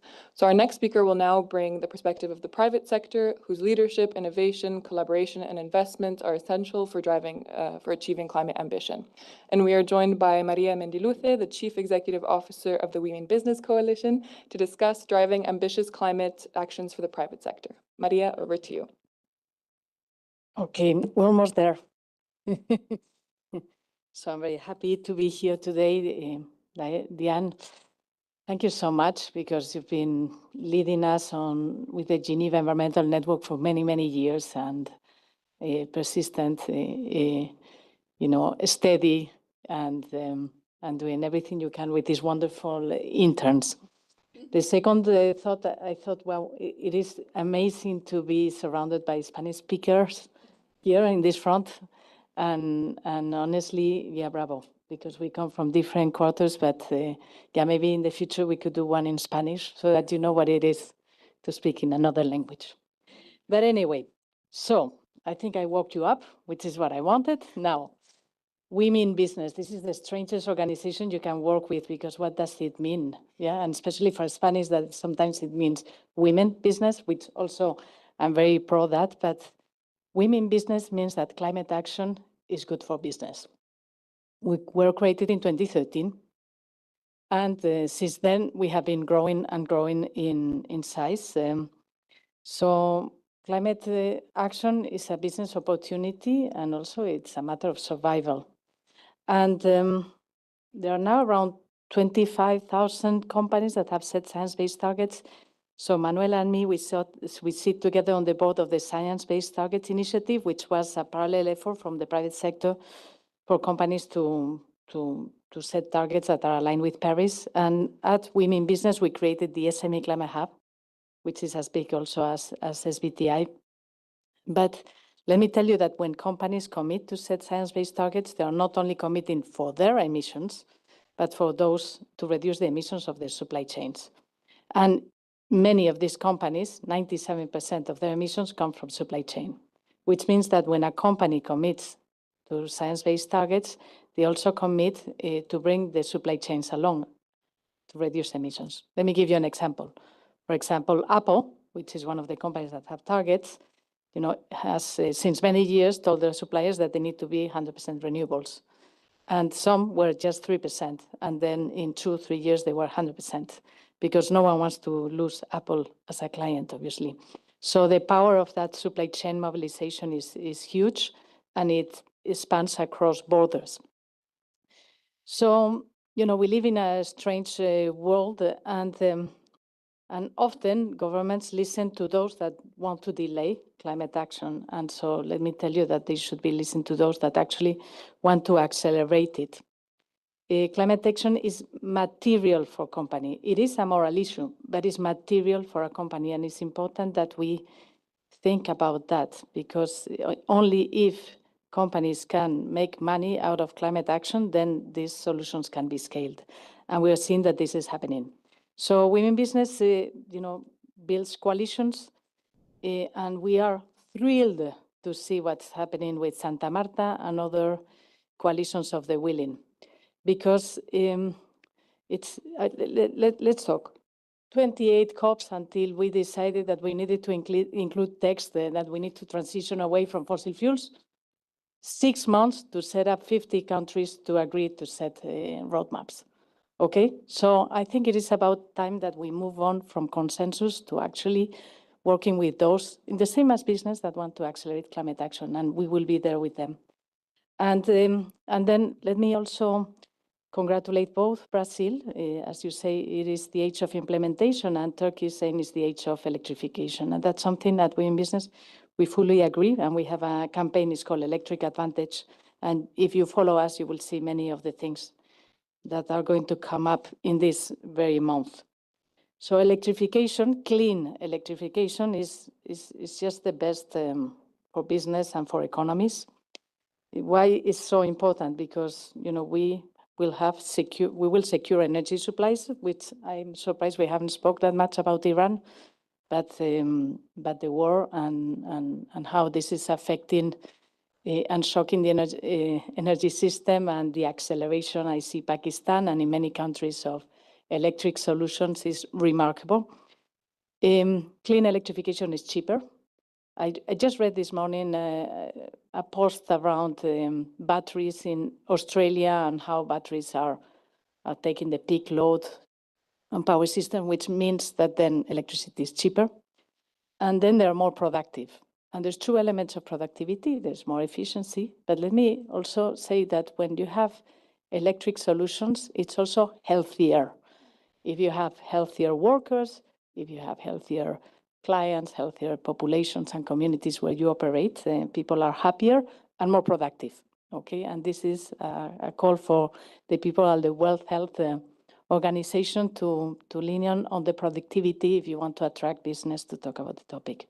So climate action is good for business, it's an economic opportunity, it's a health opportunity, and it's also an industrial agenda. Because behind the electrification, we need to, and we are asking for countries to update policies in terms of targets, taxation, permitting, grids, batteries, but most importantly, industrial policy. So happy World Environmental Day. Thank you.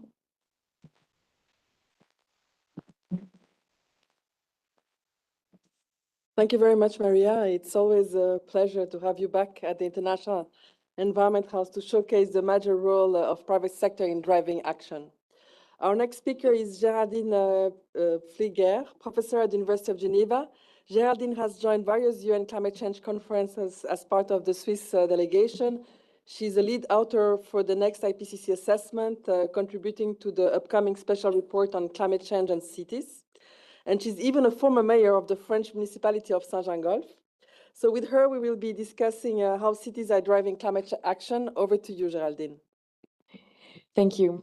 Thank you for all the hosts and organizer, excellencies, and the Geneva Environmental Networks for this World Environmental Day meeting, which is very important on how to drive, to accelerate climate action. Today, I will, in 5 minutes, focus on the next coming report from the IPCC on climate change and cities, which I have the chance to contribute to. And I have to say that it will be released in 27 in March. And now the second draft is under governmental and other reviewer comments. So we are looking forward all those comments to close the report in the coming months. But I will just summarize a bit, not giving any result or contents, but I would say the outline of the report as it has been approved and as it's structured right now our work. First, as we have heard all this morning, there are many solutions and many ways to bridge the implementation gaps. And cities understood both as spaces, territories, but also networks of actions are key actors to face those challenges, both regarding mitigation, because cities and urban region host between 60 to 70% of global emissions, but also because cities are places of high level of vulnerabilities, heat waves, droughts, floods, sea level rise, and also ecosystem degradation. And cities in the majority of the world are concerned by development issues and massive development issues regarding health, human rights, jobs, and skills development. So right now, as we are talking, cities are currently very important actors, actors that are in capacity to act and that will be at the forefront of climate action in the future, or they are also concerned by increasing vulnerabilities, in particular regarding the risk of overshooting 1.5. The report will contain and will exemplify through literature assessments what is the existing and very wide portfolio of solutions and options to implement. It will show that there are many, many options in the hands of urban stakeholders that are existing, that are efficient, that are for some of them less and less costly, and that cities and those local stakeholders are potentially able to fill the implementation gap. But the issue is to accelerate, to scale up these actions. And then the report, in particular in its fourth and fifth chapters, will deal more particularly with the how. And in some ways to come from the solution turn to the delivery turn. So how concretely cities face breaks that are still huge to accelerate and scale up action. Those breaks, we pretty much know them. They are depending on context and on city regions, related to finance, access to funds and support, to technology and capacities. They are also pretty much related to the intrication between a different level of governance and government. So dependent on coordination capacity between different kind of levels of action. And we have seen under the literature that, and also based on case studies, that most of the cities are not powerless. They are able to at least to fight and to amplify their action, but they are not even powerful enough to bridge right now this mitigation, adaptation, and development gaps. So the report will then close on analysis of several delivery modes, delivery modality, let's say different kind of pathways, showing that from depending on context and region and city types as well, there are several concrete pathways of action that has been identified and that are most of the time combining in a quite innovative ways those enablers that I mentioned, like funding, governance, I heard, yes, funding, governance, institutions, and that's those bundles that are varying but that are present, let's say available in different cases, could be activated to accelerate this action. So it will be also a kind of roadmap that this report with case study gallery that will exemplify several of those pathways. And it will be really timely because I will conclude on that. As Co-Barrett say, we really need to, to fund the next steps of climate action at different level on science.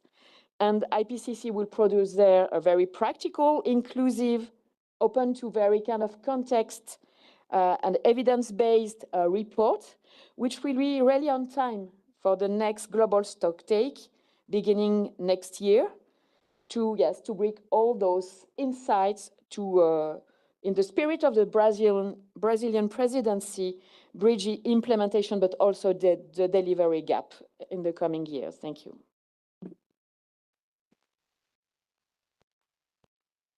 Thank you very much, Professor Flieger. We are now moving to the next agenda item before I hand over to Mr. Kralhuber, who had noticed in the program or even here in the room that we are joined today by the president of COP20. So our next speaker, Manuel Pulgar Vidal, is the global leader of climate and energy at WWF International and the interim chair of the IUCN Climate Crisis Commission. He served as Minister of Environment of Peru and was the president, as I mentioned, of COP, the 20th Conference of the Parties to the United Nations Framework Convention on Climate Change. And that was 1 year before the Paris COP. And you might have seen that our French delegate, Régis, has come with something there to remind us that this year, actually, we are celebrating the 10 years of the entry into force of the Paris Agreement. So with Mr. Pulgar Vidal, we are discussing how proven solutions from across the world can be scaled. Over to you. Thank you, Diana. And on behalf of WWF, thank you for inviting us to this important event. So some ideas in 5 minutes to understand well how the ecosystem to continue scaling up proven solutions is evolving. For me, that is so important. First idea, solutions that are evolving, scaling up, it's because are strongly based in a good alignment of the Paris Agreement objectives. That means to consider the 1.5 threshold, the net zero objective, and the resilient objective. That is key. But more than that, we have to continue working on providing solutions that can scale it up because are well aligned to the transition suggested by science. That means the energy, the industry, the cities and infrastructure, and the deforestation and land use. Those solutions are those that can continue making us able to scaling it up. And fully agree with the Brazilian ambassador and with what Brazil did in the last COP of having these 2 tiers.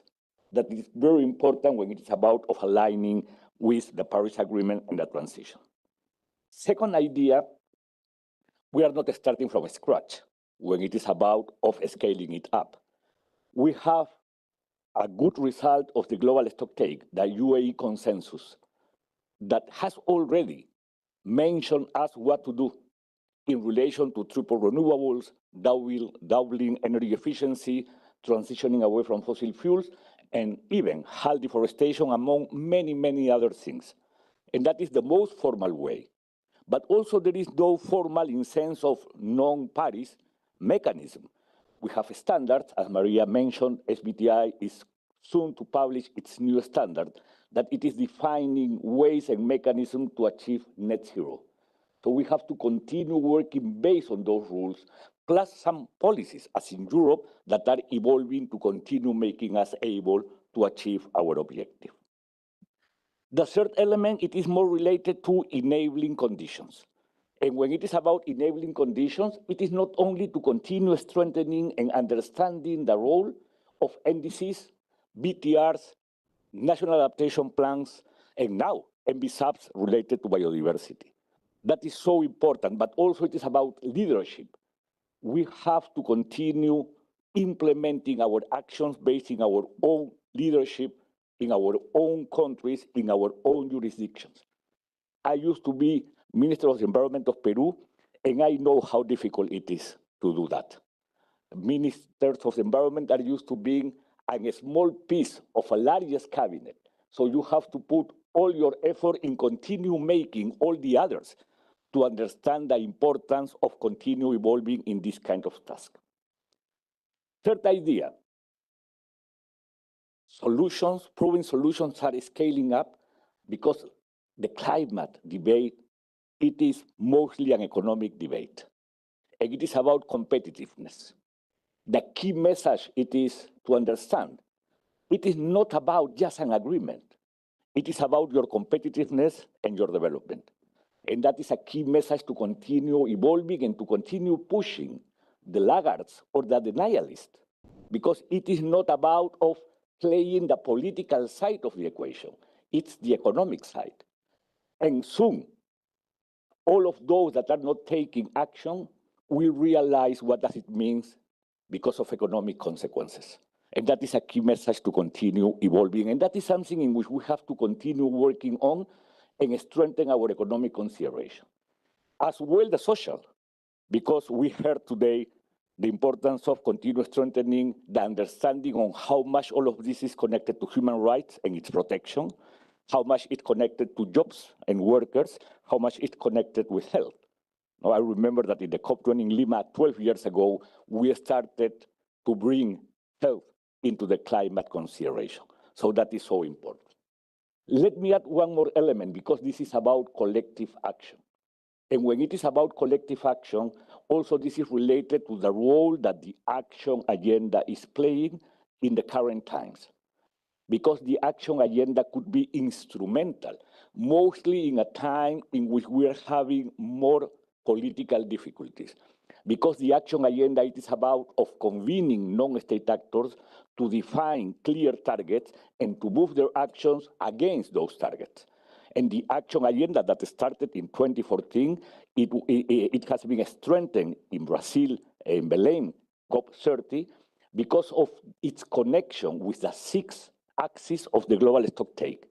That connection is fantastic because it is bringing the most formal element, that it is the global stocktake, with the action agenda as a way to show that this is a 2 tiers. It is a multilateral formal process, and it is the non-state actors agenda.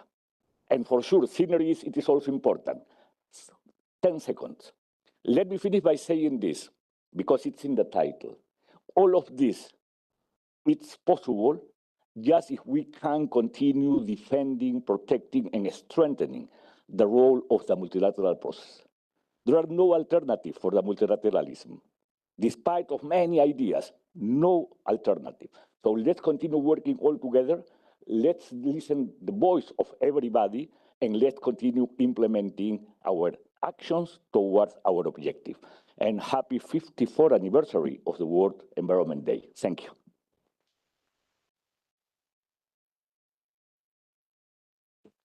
Thank you very much, Manuel Pulgar Vidal. We will travel now from Geneva to the Pacific, where the pre-COP for COP31 will take place. And we will also hear from the presidency for negotiations for COP31 Australia. And for this purpose, I'm very delighted to introduce to you Her Excellency Ambassador Emily Roper, who is the Deputy Permanent Representative of Australia. Excellency, you have the floor. Thank you. And let me begin by thanking the Geneva Environment Network, UNEP, Switzerland, Takea, and all the organisers for bringing us together on World Environment Day. Today's discussion reminds us that the road to COP31 will not be travelled by one country, one region, or one institution alone. It will be shaped by partnership, by practical cooperation, and by a shared determination to turn climate ambition into implementation. From Australia's perspective, this is exactly what this year represents. Australia is working with Takea to deliver COP31, while working closely with Pacific Island countries to deliver the pre-COP and elevate Pacific climate priorities. These are innovative partnerships that reflect the united purpose we all share to tackle the global challenge of climate change, from the Mediterranean to the Pacific. Takea will lead the action agenda at COP31, and Australia will lead the negotiations. And together with our Pacific partners, we are working in lockstep to drive progress across all elements of the climate agenda. Our approach to COP31 is guided by dialogue, consensus, and action. Australia's priorities for COP31 are clear: to accelerate the global clean energy transition, mobilise finance and investment, grow the global green industry, and elevate Pacific countries. Pacific Island countries are central to this effort. Fiji will host the pre-COP meeting. There will also be a special leaders event in Tuvalu.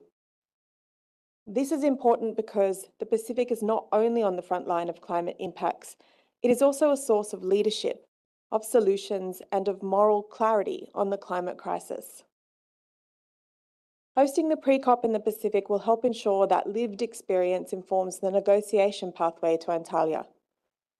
That lived experience is also the experience of small island developing states beyond the Pacific, whose shared priorities on resilience, adaptation, finance, and the ocean must remain central to the COP31 pathway. In terms of other priorities, we see clean energy as proven, cost-effective, and reliable. It reduces emissions while also supporting economic growth, jobs, and new industries.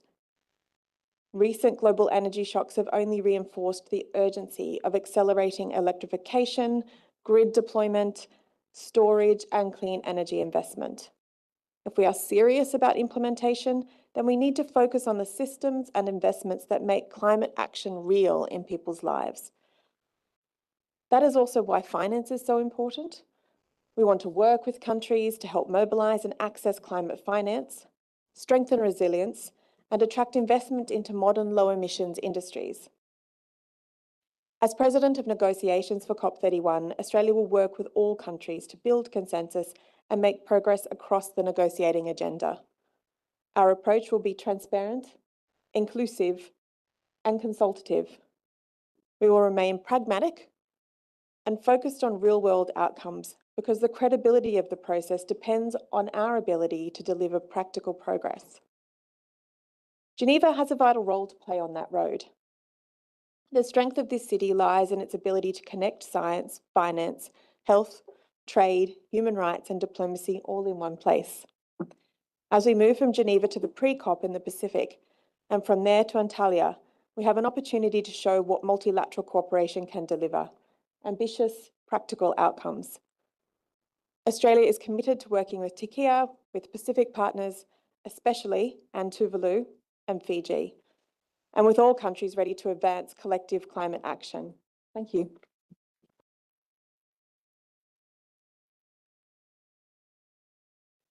Thank you very much, Ambassador Roper. As you have said, COP31 holds a special meaning for the Pacific, and I'm very pleased that we now have the opportunity to hear a bit more about the pre-COP, which will be hosted by Fiji. Mr. Ratu Sivanyolo from the Permanent Mission of Fiji, could I invite you to share your perspectives with us, please? Thank you. Thank you. Excellency, distinguished colleagues, ladies and gentlemen. On behalf of the Permanent Mission of the Republic of Fiji in Geneva, allow me to thank the organizers of this year's World Environment Day celebration and for the opportunity to join you here today to contribute Fiji and indeed the Pacific's reflection on the important day. The distinguished speakers before me have aptly demonstrated the theme of our discussion, the importance of advancing collective and cross-sector climate action. It is clear and obvious that the climate change is not only an environmental issue, it is a health issue, a development issue, a human rights issue, an economic and trade issue, biodiversity issue, and a cultural issue, among others. In the Pacific, we face the lived reality of the impacts of climate change on our culture, our land, our water, and our food security. Our livelihood, our health, and maritime ecosystem, which is turn affects our ability to sustainably develop our resources and achieve the goals of 2030 agenda. When sea level rise, our coastal communities and villages are affected. Our livelihood, homes, food, and water sources are damaged. Ancestral homeland, cultural heritage is lost. Frequent and intense severe cyclones impact infrastructure, health system, and our reverse hard-earned development gains. It is the most vulnerable who suffer. The alternatives are unimaginable. Displacement of our communities, land relocation, and its economic and social impacts are costly. The psychological cost of leaving our ancestral homeland and community is unfathomable. The associated legal question of statehood and identity arising is a consequence. The climate crisis is a global crisis. From the developing to the least developed, The global north to the global south, we are fighting the same fight. The scale and proportionality of impacts and response, though it's particularly challenging for the small island developing states. This is why collaboration across sectors is crucial, because strong partnership can unlock the potential of climate-friendly technology. Working together is an imperative. Collective actions must break down traditional silos and recognize the solution on one sector can generate benefits across many others. International Geneva has an important role in helping and encouraging cross-sectoral collective climate action. The synergies between climate change mitigation, adaptation, and biodiversity reflects the importance of retaining and improving the integrity of ecosystem for minimizing risk to ecosystem carbon reservoir. The synergy must also be considered in the NDC targets. The ICJ advisory opinion on climate change recently adopted by the UN General Assembly last month reflects a much needed commitment to step up climate action and collaborative efforts to address climate change. As we prepare for the next round of dialogue and for the close collaboration on the road to Antalya, the COP31 Pacific priorities anchored around 4 key pillars: keeping 1.5 Celsius within reach, enhancing access to finance, elevating the ocean climate nexus, amplifying Pacific leadership and voices. All of these priorities can be matched with relevant mandates and resources, which are presently available in international Geneva. Pre-COP will convene in Fiji in October and is intended to provide political direction ahead of COP31, identify areas of convergence among parties, and build momentum around practical outcomes.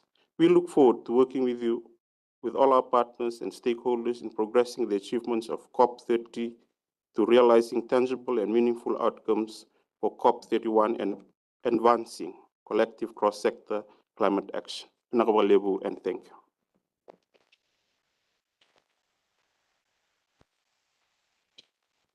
Thank you, Mr. Radoto. What a fitting end to our speakers here today, and a reminder at the end of the very interesting contributions that we've had, again, why this road to Antalya matters so much, why it matters to the Pacific, to Fiji, and why it should matter to all of us. As we conclude our annual World Environment Day celebrations here in Geneva, I would invite all of us again to step in, to move further, to steer a world already in motion, a world that promises to be better, fairer, cleaner, healthier, more sustainable, and filled with opportunities for this present generation, but also for future generations. The change that we need, the change that we want, is within our reach. And during this celebration today, we traversed the world from Baku to Belém to Antalya. We went to the Pacific and we came back to Geneva, which has once again showcased the unique role it plays and seeks out to play in driving environmental action. I wish all of us a happy World Environment Day and hope to see you again very soon here at the International Environment House. Thank you very much, everyone.